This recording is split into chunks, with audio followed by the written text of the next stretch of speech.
How's it going today, guys? This is Jesse, and today we're going to be talking about the Raspberry Pi, one of the world's cheapest computer chips. It typically runs around $35. I'm going to explain some of its uses, and I'm also going to show you this cool case that I got for it. So stick around and we'll check it out.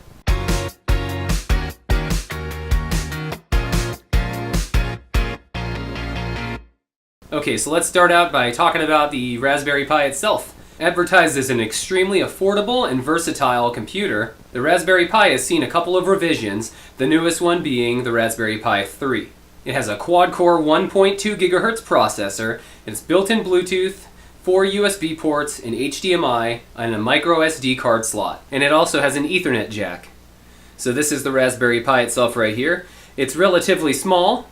If you're new to using the Raspberry Pi, I'd recommend picking up a CanaKit, which includes a case, the HDMI and power cables. It runs on an ARM processor, so you can install Android on it. You can use a full version of Linux if you just want a cheap desktop replacement computer or workstation. But the most common thing that people use Raspberry Pis for right now are retro game systems. And it's really quite easy. If you buy the kit, it includes this Noobs installer, which allows you to choose if you want to install RetroArch or just a Linux desktop operating system. I personally use mine for playing retro games, so I originally purchased this NES style case for it, but it's kinda sad, poorly 3D printed. The case that I wanted was on back order for a while, and they finally got them back in stock. So here's the box for the NESPi by Retroflag. And this is supposed to be one of the best cases you can get out there, because it actually has a functioning power button with an LED indicator. It actually looks a lot like the NES Classic, if I have to be honest. And you have access to all your ports underneath the cartridge flap. This case cost me about $20, and it includes extra hardware on the inside to make it nice and easy to plug your Raspberry Pi right on in. Okay, so looking at the case right here, there's instructions that tell you what you need to plug in. Attach the Ethernet, and use one of the USB ports.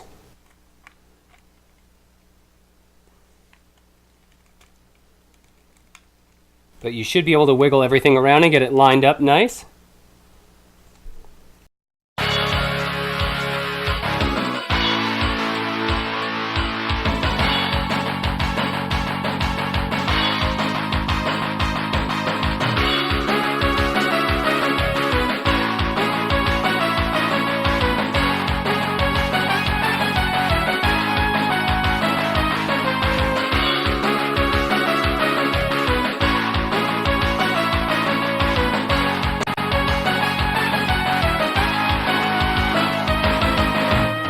Okay, so at this point we have our Raspberry Pi plugged in.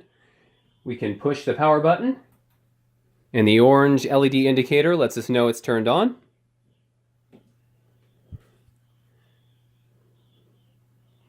I recommend looking up Retropie. If you guys would like a guide on how to set it up, just leave a comment below. And of course I have my NES 30 Pro controller.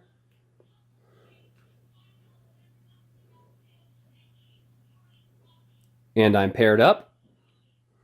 And all you need to do is download what ROMs you would like and place them in the correct folders, and the systems automatically show up through Retropie.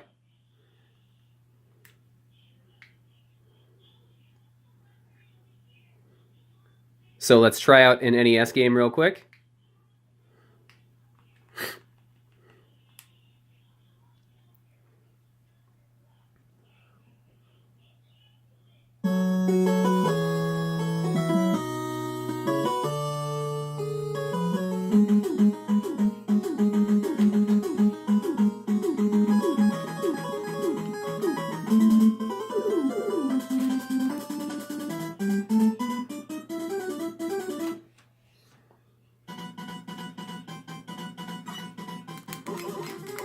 Oop.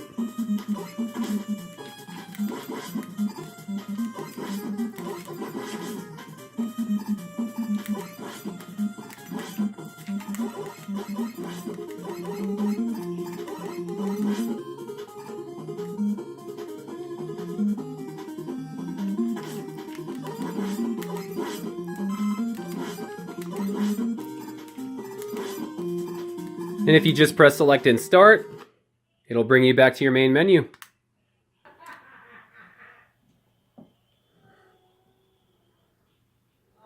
Let's try some Streets of Rage 2 on the Sega Genesis.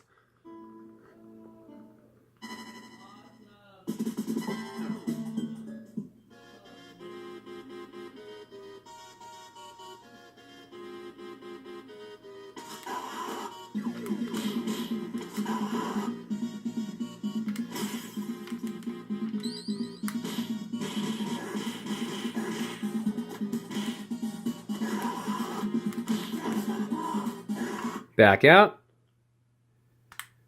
Alright, so here's the tricky part. ETAPrime has actually created a really cool guide for programming the power button to turn the system off the correct way. If you just push power off, you can cause some damage to your Raspberry Pi. So if you just set it up like I did, make sure you press start, go down to quit, and shut down system.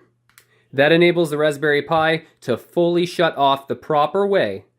And then after a few seconds, you can just push the power button and no more worries. We can turn it on when we're ready to play again. If you would like an in-depth guide on the software that I use on my Raspberry Pi, or if you have any questions at all, just leave a comment down below. Thank you guys for watching, and I'll see you next time.